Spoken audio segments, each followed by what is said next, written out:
Donau so dreckig, das Leben so eckig, dass man sie dauernd stehst.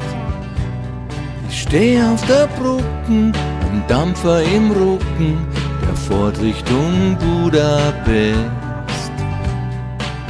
Und ich brauch keine Freien, solange ich nur zuschau, wie bei Korneiburg, so langsam untergeht. Jeden Tag schau ich auf die Welt von meinem Fenster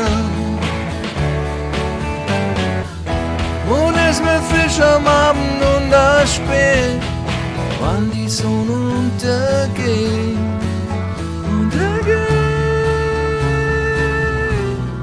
Kali trifft mich da auf der Brücken, allerweil Freitagnacht. Nur ich bin so traurig, will von nix wissen, ich bleib daheim auf Nacht. Aber ich fürcht mich nicht,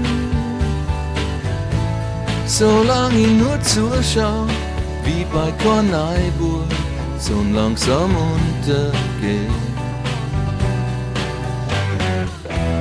Jeden Tag schau ich auf die Welt von mein Fenster und es wird frisch am Abend und das spät, wann die Sonne untergeht.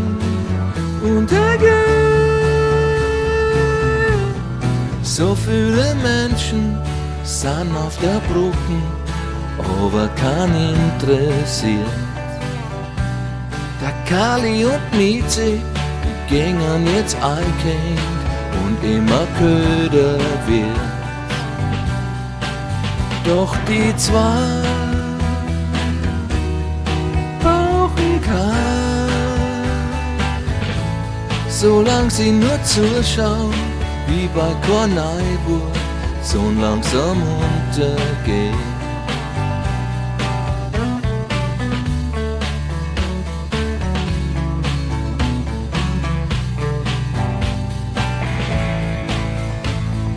Wann die Sonne untergeht, wann die Sonne untergeht.